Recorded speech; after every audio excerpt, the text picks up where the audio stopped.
اس کو آباد کرنے سے کیا مراد ہے، آباد کرنے کے تقاضے کیا ہوں گے، جب وہ آباد کرنے کا ارادہ کرے تو کب تک اس کو یہ مہلت دی جائے گی کہ وہ آباد کر لے، اس پر پوری تفصیل ہے، اور فقہ کی ہر کتاب میں احیاء المواد سے متعلق ابواب موجود ہیں۔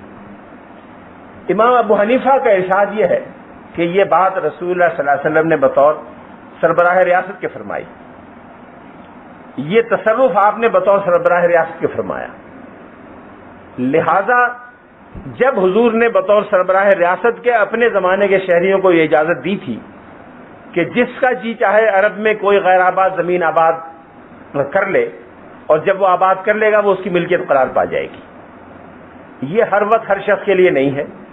اگر کوئی حکومت کسی خاص موقع پر اس کی اجازت دے تو یہ ہو سکتا ہے، ورنہ نہیں ہو سکتا۔ حکومت کی اجازت کے بغیر یہ کرنا جائز نہیں ہے، اس لیے کہ یہ بات رسول اللہ صلی اللہ علیہ وسلم نے بطور سربراہ ریاست کے فرمائی تھی۔ اس پر کوئی 1200 سال سے بحثیں ہو رہی ہیں۔ شافعی اور مالکی فقہا نے بہت شد و مت سے امام ابو حنیفہ کے اس رائے پر تنقید فرمائی، اور اس پر حیرت کا اظہار کیا کہ امام ابو حنیفہ اتنے کھلے اور واضح حکم کو بطور سربراہ ریاست کے ایک فیصلہ قرار دے رہے ہیں، لیکن آج نہیں بلکہ کئی سو سال سے دنیا میں امام ابو حنیفہ ہی کے نقطہ نظر پر عمل ہو رہا ہے۔ ان ممالک میں بھی جہاں فقہ شافعی اور فقہ مالکی رائج ہے وہ بھی امام ابو حنیفہ ہی کے مسلک پر عمل پیرا ہے۔ مراکش میں جہاں فقہ مالکی کی حکومت ہے وہاں بھی کسی کو یہ اجازت نہیں کہ حکومت کی مرضی کے بغیر جس غیر آباد زمین کو چاہے آباد کر لے، حکومت کی اجازت وہاں بھی ضروری ہے۔ مصر میں جہاں فقہ شافعی کی اکثریت ہے وہاں بھی حکومت کی اجازت کے بغیر کوئی مصری کاشتکار زمین کو آباد نہیں کر سکتا، حکومت کی اجازت ضروری ہے۔ گویا عملاً دنیا نے امام ابو حنیفہ کے نقطہ نظر کو تسلیم کر لیا اور یہ مان لیا کہ حضور صلی اللہ علیہ وسلم کا یہ ارشاد گرامی بطور بیان شریعت کے نہیں تھا، بلکہ ایک اجازت تھی جو بطور سربراہ ریاست کے حضور نے دی تھی، اور آئندہ جب کوئی سربراہ ریاست اس کی اجازت دے گا یا حکومت کی طرف سے جو شعبہ متعلقہ ہوگا وہ اس کی اجازت دے گا تو اس پر عمل درآمد کیا جائے گا۔ یہ ایک مثال ہے اس اختلاف کی جو رسول اللہ صلی اللہ علیہ وسلم کے قول کے بارے میں سامنے آیا۔ ایک اور مثال، جنگ کے موقع پر رسول اللہ صلی اللہ علیہ وسلم کا طریقہ تھا، اور حضور سے پہلے بھی یہ طریقہ رہا، کہ فوج کا سربراہ یا کماندار سپاہیوں کو حوصلہ افزائی دینے کے لیے، سپاہیوں کو مزید شوق دلانے کے لیے یہ کہا کرتا تھا کہ اگر فلاں دشمن کو قتل کر دو گے تو اس دشمن کا جو ذاتی ساز و سامان ہے وہ تمہیں دے دیا جائے گا۔ من قتل قتیلا فلہ سلبہ، سلب کہتے ہیں اس ذاتی ساز و سامان کو جو کسی سپاہی کے اپنے تصرف میں ہو، مثلا اس کے جسم پر کوئی زیور ہے، کوئی قیمتی کپڑا ہے، ذاتی ہتھیار ہے، زرہ ہے، تلوار ہے، بختر ہے، پٹکا ہے، یہ چیزیں تمہیں دے دی جائیں گی، یہ مال غنیمت میں شمار نہیں کی جائیں گی۔ اب من قتل قتیلا فلہ سلبہ، اس کے بارے میں وہ اختلاف ہے امام شافعی اور امام ابو حنیفہ کے درمیان۔ امام ابو حنیفہ کا ارشاد گرامی یہ ہے کہ یہ بات حضور نے بطور فوج کے کمانڈر کے فرمائی تھی، غالباً غزوہ بدر میں آپ نے پہلی مرتبہ یہ بات ارشاد فرمائی تھی، اور جس فوج کا کمانڈر جس جنگ میں یہ مناسب سمجھے حکم دے سکتا ہے، اور اس جنگ میں شرکت کرنے والے سپاہیوں کو اجازت ہوگی کہ وہ اگر کس دشمن کو قتل کر دیں تو اس کا ذاتی سامان اس شخص کو دے دیا جائے۔ یہ ڈسکریشن ہے امام ابو حنیفہ کے نزدیک اس فوج کے کمانڈار کی یا اس وقت کے سربراہ ریاست کی کہ وہ اگر کوئی عام حکم دینا چاہے۔ امام شافعی کے نزدیک حضور صلی اللہ علیہ وسلم نے یہ بات بیان شریعت کے طور پہ ارشاد فرمائی، اور ہمیشہ ہر اسلامی جنگ میں جہاں بھی مسلمان اور غیر مسلموں میں جنگ ہو رہی ہو، جب کوئی غیر مسلم قتل کیا جائے گا تو جس مسلمان سپاہی کے ہاتھوں قتل کیا جائے گا اس کا ذاتی سامان اس مسلمان سپاہی کا حق ہے جس کی گولی یا تلوار سے وہ قتل ہوا ہے۔ یہ امام شافعی کا حکم ہے، ان کی رائے ہے۔ اب معلوم نہیں امام شافعی اگر اس زمانے میں ہوتے یا شافعی فقہا کیا کہتے ہیں، اگر کوئی پائلٹ ایسا بم مار دے جس سے 500 سپاہی مارے جائیں تو کیا ان سارے 500 سپاہیوں کا سلب اس پائلٹ کو دے دیا جائے گا امام شافعی کی رائے میں؟ یہ مجھے نہیں معلوم کہ آج کے شافعی فقہا کیا کہتے ہیں۔ امام ابو حنیفہ کی رائے آج بھی قابل عمل ہے، اگر فوج کا کمانڈر جب مناسب سمجھے یہ اجازت دے سکتا ہے اور مناسب سمجھے تو اجازت نہیں دے سکتا. لیکن عجیب بات ہے کہ امام مالک نے یہاں امام ابو حنیفہ کی رائے سے اختلاف کیا ہے. امام مالک کا اصول اگر وہ ہے جو من احیا ارضا میتۃ میں تھا تو یہاں ان کی رائے امام شافعی کے ساتھ ہونی چاہیے تھی، اور اگر یہاں ان کی رائے امام ابو حنیفہ کے ساتھ ہے تو وہاں بھی امام ابو حنیفہ کے ساتھ ہونی چاہیے تھی. یہ بات مالکی فقہا نے نوٹ کی اور بہت لمبے لمبے دلائل قائل گفتگو کی انہوں نے امام مالک کے اس نقطہ نظر کو درست ثابت کرنے کے لیے. لیکن یہ سوال اپنی جگہ موجود ہے کہ امام مالک نے ایک جیسے دو معاملات میں دو رائے کیوں اختیار فرمائی. ایک اور مثال چھوٹی سی میرے ذہن میں آئی بھی. جب فتح مکہ ہوا اور رسول اللہ صلی اللہ علیہ وسلم مکہ مکرمہ میں داخل ہوئے، بہت سے لوگ اسلام لے آئے، تو اسلام لانے والوں میں حضرت معاویہ کی والدہ ہند بنت عتبہ بھی شامل تھی.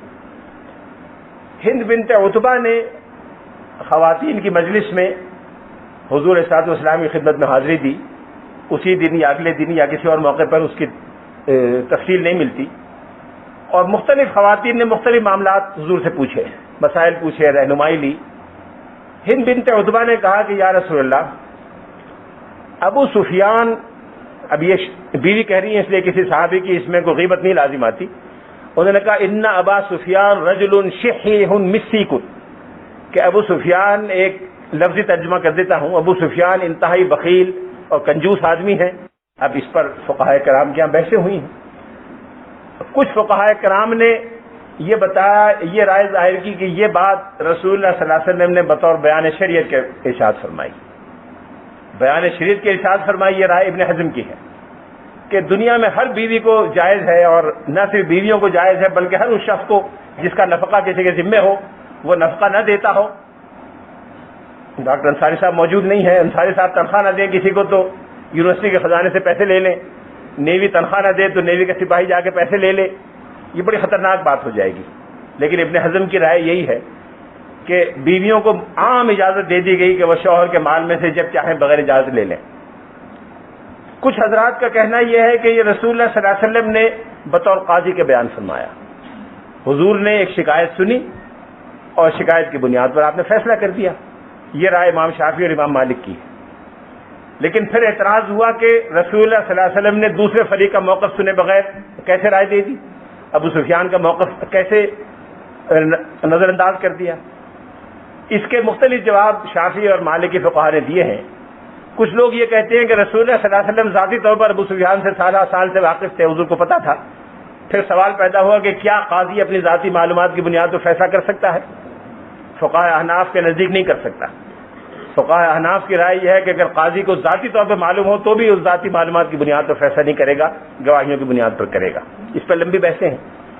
پھر اس پر فقہاء مالکیہ نے ایک اصول نکالا، ظفر بالحق، جو ان کی کتابوں میں تفصیل سے لکھا ہوا ہے. فقہاء احناف اس سے اتفاق نہیں کرتے. ظفر بالحق کے معنی یہ ہے کہ اگر کسی شخص کا کوئی حق ہو، کہیں کسی کے ذمہ واجب الادا ہو اور وہ دیتا نہ ہو، اور اتفاق سے اس کو وہ رقم مل جائے، 1000 روپے واجب الادا ہے، دیتا نہیں ہے، اس کا بٹوا وضو کر رہا تھا، غسل خانے بھول گیا، اس میں 1000 روپے تھے، امام مالک نزدیک جائز ہے اپنے 1000 روپے وصول کرے اور چلا جائے. اگر اس پر عمل درآمد ہونے لگے تو بڑے مسائل پیدا ہوں گے. یہ ایک حضور نے ارشاد فرمایا. کچھ اور حضرات کا، امام ابو حنیفہ اس کا جواب یہ دیتے ہیں کہ یہ ایک عام مشورہ تھا جو رسول اللہ صلی اللہ علیہ وسلم نے خاندان کے ایک بزرگ کے طور پر دیا. حضور کی رشتہ داریاں تھیں ابو سفیان کے خاندان سے، حضور واقف تھے، تو خاندان کا بزرگ ایک مشورہ دے سکتا ہے کہ اور حضور کو یقین تھا کہ ابو سفیان اس کو محسوس نہیں کریں گے جب ان کو پتہ چلے گا کہ حضور نے اس طرح کا مشورہ دیا ہے. تو یہ ایک بزرگانہ خاندانی مشورہ تھا ایک خاندان کے بزرگ کا خاندان کی دوسرے خاتون کو کہ تم لے سکتی ہو، جیسے ایک بھائی بہن سے کہے کہ لے لیا کرو، اس یقین کے ساتھ کہ بہن کا شوہر اس پہ اعتراض نہیں کرے گا. یہ چند وہ معاملات ہیں جن کے بارے میں فقہا کے درمیان اختلاف رہا ہے کہ اس کو کیسے عمل درآمد اس پر کیا جائے. شاہ ولی اللہ محدث دہلوی نے حجت اللہ البالغہ میں فقہیات سیرت کے ایک نئے پہلو پر توجہ دی ہے، اور یہ پہلو ہے ملت ابراہیمی کے بقایا جات کا، جو بڑا اہم ہے. قرآن پاک میں حضرت ابراہیم علیہ السلام کو مسلمانوں کا روحانی باپ کہا گیا ہے، ملت ابیکم ابراہیم۔ حضور علیہ السلام نے اپنے کو ہمیشہ ملت ابراہیمی کا پیرو قرار دیا۔ ملت ابراہیمی کے پیروکار ہونے سے کیا مراد ہے؟ اس پر شاہ ولی اللہ محدث دہلوی نے بڑی تفصیل سے اور گہرائی سے بحث کی ہے۔ شاہ ولی اللہ صاحب یہ فرماتے ہیں کہ یوں تو تمام انبیاء علیہ السلام کی نبوت رسول اللہ صلی اللہ علیہ وسلم کی نبوت کی ایک تمہید تھی، لیکن حضرت ابراہیم علیہ السلام کی نبوت رسول اللہ صلی اللہ علیہ وسلم کی تشریف آوری کے لیے ایک فوری مقدمے یا فوری ارہاس یا فوری تمہید کی تھی۔ حضرت ابراہیم علیہ السلام نے پہلی مرتبہ ایک عالمگیر بین الاقوامی ملت پیدا کی۔ وہ پہلے پیغمبر تھے جنہوں نے مختلف قوموں و مختلف اقوام میں دین کی تعلیم دی۔ رسول اللہ صلی اللہ علیہ وسلم سے پہلے حضرت ابراہیم علیہ السلام وہ واحد نبی ہیں جن کی بعثت مختلف اقوام کے لیے ہوئی، جنہوں نے عراق میں، شام اور فلسطین میں، مصر میں اور جزیرہ عرب میں تبلیغ کے فرائض انجام دیے۔ بعض مورخین کا خیال ہے کہ حضرت ابراہیم علیہ السلام روم بھی تشریف لے گئے۔ بعض حضرات نے خیال ظاہر کیا ہے کہ حضرت ابراہیم علیہ السلام ہندوستان بھی تشریف لائے، لیکن یہ سب کے نزدیک متفق علیہ ہے کہ وہ بین الاقوامی مشن رکھنے والے پہلے پیغمبر تھے، اور اس بین الاقوامیت کا تقاضا یہ تھا کہ ان کی ملت بعض ایسے اساسات پر ہو جو انسانی فطرت کے قریب تر ہوں، انسانی فطرت سلیمہ ان کو تسلیم کرتی ہو، اس کا اعتراف کرتی ہو، اور ان کی بنیاد پر جو عالمگیر تہذیب قائم کی جائے وہ تمام انسانوں میں مشترک تہذیب کے طور پر پنپ سکتی ہو۔ اس لیے رسول اللہ صلی اللہ علیہ وسلم نے ملت ابراہیمی کا اپنے کو پیرو قرار دیا۔